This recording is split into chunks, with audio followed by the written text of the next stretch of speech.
I've been always wanting to ask Ekta this question. What do you read? What's your favorite book? I mean, you go from so many different genres. You go from a television genre, and today, in fact, on your Facebook, you put an update saying that television rocks. Television, we should get back to television. You haven't been paying so much of attention to television in recent times. She's been involved with films a lot. But what I'd like to ask you is that, to come up with these ideas, you have to have some source. I mean, when I read, it's not that I get inspired from other books, but I engage myself with fiction in different ways. So I read a lot. So, and as a creative person, that's my way. What's your way? How do you come up with such lovely different creative ideas? I see a lot of American television shows in India. I read a lot of Indian authors, by the way. That's the only reading. I was a better reader earlier, but I can't. I know that. I just wanted everybody to know it. I suffer attention disorders, so I can't like sit through a book the whole time. But your book kept me entertained, so I was like pretty excited. I think you, Siddharth Dhanvat Sangvi, I love his books. I like Manju Kapoor. I think she's a brilliant writer. I think I like the Indian authors because they actually deal with issues which are more identifiable to us. I mean, I'm over the Daniel Steens, and that was when I was very young. Much younger than even Milton Moon, and I can't read 50 Shades of Grey. I tortured me. It's a bit too much. India's not ready for that, is it? Not me. Not you. Not my sensibility. It's a bestseller. But anyway, the point is that it's very interesting. I must tell you that reading is a very important part of our lives. Today, whatever we are is because we read. We read a lot of books, we read a lot of stories, and we read a lot of novels as we grew up.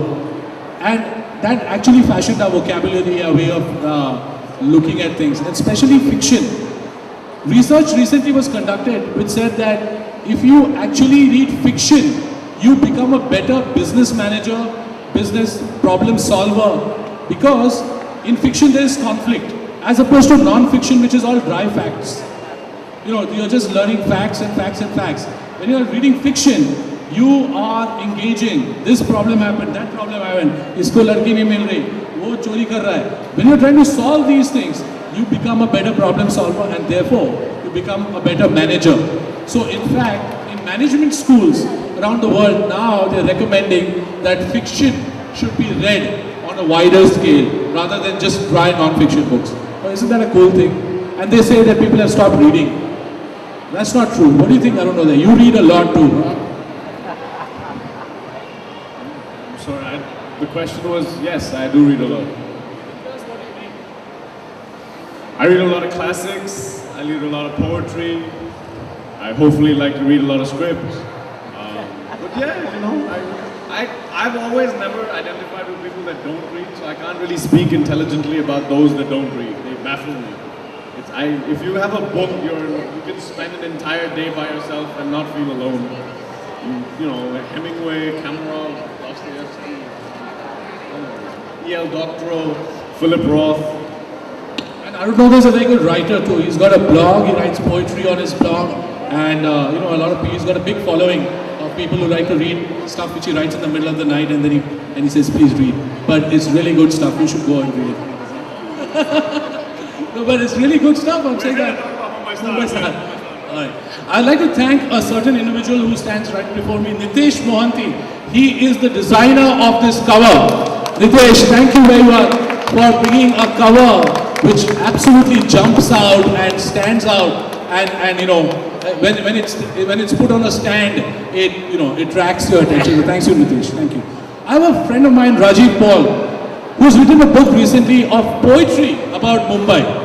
Mumbai, Tanhai or Mohabbat. Mumbai, Mohabbat or Tanhai. Rajiv, I'd like to ask you, I think you read some of my book. Is there something that you want to ask me a question? Let's have that question. Hi Piyush, firstly congratulations for getting this book out, and yeah, we do have the name in common. My book is Mumbai, Mohabbat or Tanhai, and yours is Mumbai Star. So I think the common thing or the odd thing is जब आपका कोई criminal crime करता है उसे लड़की नहीं मिलती तो शायद वो मेरी किताब में से एक पोइट्री पढ़ेगा, या जब वो तन्हा बैठा होगा अपनी गन लेके शायद किसी दिन एकता की फिल्म में वो गाना सुनाई देगा.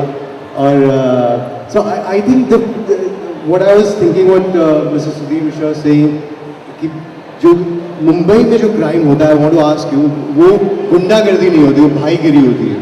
नॉर्थ साइड में इट्स कॉल्ड गुंडागर्दी, लड़कियां सेफ नहीं होती. So how did you reach that point कि जहाँ लड़कियों को नहीं छेड़ेंगे मुंबई में बट क्राइम होगा और बहुत वाइट कॉलर क्राइम होता है और बहुत गन्स होती हैं, लेकिन पावर होता है लेकिन दिखाया नहीं जाता. वैसे नॉर्थ पावर हो या नहीं हो तुम एक तो जानते हैं. That's the kind of thing. So did you have a problem writing that, or you were very familiar with that territory? Well, you know, I grew up, while I was, like Krishna said, I was a student politician. I was a general secretary of Mumbai University, and at that point of time, I saw a lot of Gundagardi, and I was not involved in any of that. But, you know, the thing is that that stayed with me. So I saw the power dynamics from different gangsters. I saw politicians. I saw everybody up close. In those days, Mumbai was a really difficult place if it came for student politics. You had to be on your feet because people are in Mumbai in those days were not really interested in politics. So to be a student politician, you have to engage a lot of people. So I kind of brought a lot of those memories of the power play and the dynamics with me. And when I started writing, it just flowed out of me. You know, it just all those memories and those years just came out of me, and I put it out there. So I guess I write from experience, and that's what we are. You know, we are creatures of our experience. So that's my journey now. All the best. Thank you. I like to. Where is Mr. Rahul Dholakia? Rahul Dholakia.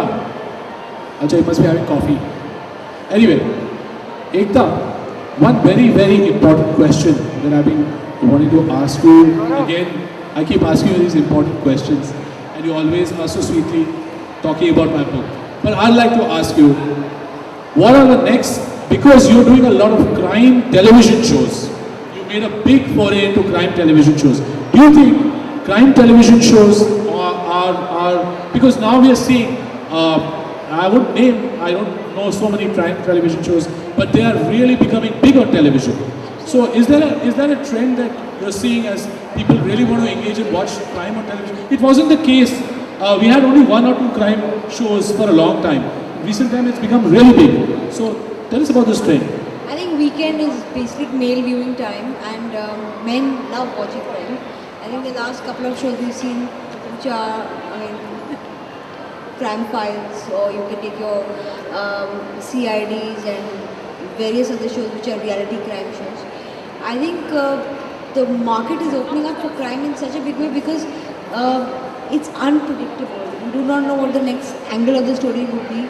You do not know which is the next deviance of human nature that you get to see. It's exciting, it's shocking, and at the same time, it also prepares you to live in this city a little better, you know, or in this country. I've done a teen crime show called Gumrah. It's done pretty well because we even did not, I mean, peer pressure or whatever that leads to a lot of young crime. We never knew these things existed. So, and the way the audience have received the show has been like quite overwhelming. So I think crime is going to be another very, very big space for television. So books will be converted into TV shows as much as they'll be converted into films because the audience is lapping up crime shows.